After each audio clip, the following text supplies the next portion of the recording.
So here is your first look at a real and fake pair of the brand new Yeezy 350 V2 in the Zyon colourway. Would you be able to tell which one is real? Because they are pretty close.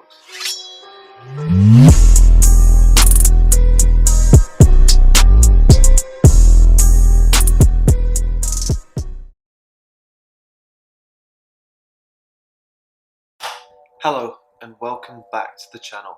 Today we're doing a comparison between the latest Yeezy 350 V2 model, and that is in the Zyon colorway, or Zyon depending on how you want to pronounce it. This video is brought to you by Legitmark, the standard for sneaker authentication.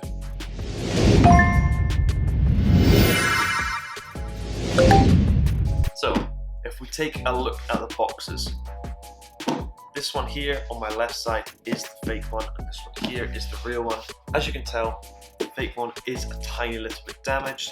Also, it's a slightly smaller size compared to that of the retail, but there really isn't much in it, so that is quite hard to tell. If we spin it around to look at the labels, the fake one here has gone for the Chinese label on the side, whereas they have the US price tag in the top corner. I'm not too sure why they've done this. But then obviously this one is a retail one from End, so it has the UK size tag and also the UK retail sticker. So there are slight differences there.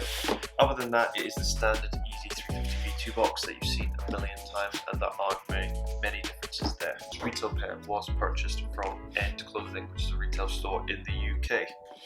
So if we open up the fake box now, you can see the shoes just appear on the top. There's no wrapping around them at all. The paper is on the bottom like this, just flat. Also comes with StockX authentication tag and StockX card, as well as StockX sticker on some excess thing. Then it also comes with some silica gel and a tag from, I guess, the factory that it was produced. Whereas if we open the retail one, it comes with the End receipts, obviously. Then take out the shoes, and then it comes with this spare tag that Adidas provides as well. Don't know why I should do the blind side. So here is your first look at a real and fake pair of the brand new Yeezy 350 V2 in the Zyon colorway. Would you be able to tell which one is real? Because they are pretty close. So before I go into the comparison, I will now just give you some B-roll so you can check out both shoes and see if you can spot any differences before I point them out.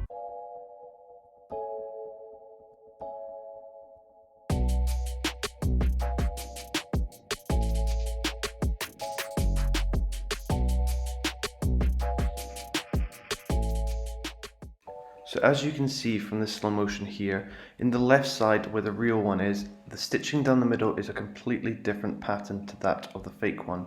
Also on each side of the stitching is a small lighter cream stitching, and this has inconsistencies on the fake pair where it's much thinner than it is on the retail pair. So there are some differences to note straight away. From the upper view you can see the lace colour, and there's no difference here. They've got the lace colour absolutely spot on, no difference at all that I can note. If we take out the tags, on the retail pair here, it comes with the consistent two tags, double one here, whereas on the fake one, it just comes with that singular tag there. This is because they based it on the US model, and then this one on the UK model, so the tags will vary slightly.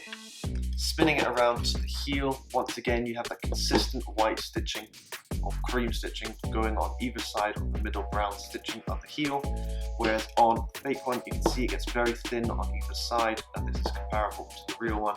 The real one has consistent thickness going all the way along. Also, if we turn it around to look at the heel part of the sole plate, on the fake one it is much darker than that on the retail one. This continues all the way to the actual sole, where you can see there clearly the fake one has a much darker sole than the real one. However, if we're actually comparing the prime knit colour between the real and the fake pair, there is absolutely no difference here. The real one is the exact same underlying prime knit colour as the fake one. The only real difference on the upper that to note is actually the consistency of the brown prime knit underneath, where it's much more prominent on the fake pair, and also the stripe length on the real compared to the fake one.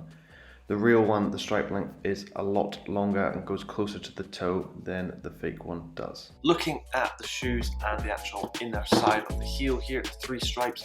On the retail pair, it is a slightly lighter stripe than that of the fake one. The fake ones are slightly darker and inconsistently spaced, where the retail one, the stripes almost match the inner lining colour as well. Spinning these both down to the bottom to probably the most important part, and that is the boost.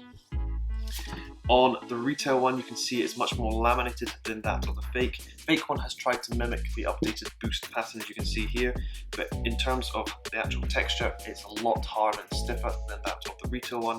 Also, the appearance-wise, it's much more texturized than that of the real one as well. Now, if we take out the shoe paper, we'll see some differences here. On the fake one, it is way more laminated than that of the retail one. The retail one actually feels like proper paper, whereas this feels almost like a plastic tissue. The final comparison I'm going to do is actually on the insole itself. So here is the retail one, here is the fake one. In terms of the upper appearance of the insole, there is no difference whatsoever. They have got this absolutely spot on. In terms of the underside, the only real difference to note is actually the text on the side, where it says YH-0010 8.5-9.5, and on the retail pair you can obviously see this is much more vibrant than that on the fake one. The fake one seems a bit smudged and doesn't stick out as much on the insole as it does on the retail pair, but that really is the only difference. So as you can see, these are pretty close indeed. There are a few details that can be spotted, but if you're not really looking that hard, they could pass, I guess. The fake pair, appearance-wise and from afar, would probably pass. So that is why I suggest always getting your shoes checked by an authentication service such as Legitmark, or buying from a reputable seller. Even then, it's still a little bit of a risk. Big thank you to Legitmark for sponsoring this video. Hope you have enjoyed, hope you've seen the differences and know what to look out for when trying to purchase an authentic pair and don't get scammed by a fake pair. This wasn't too bad, a fake pair, but there still are some slight differences to look for. I will now just show you some footage of the shoes, but I hope you have a great day and thank you very much for watching.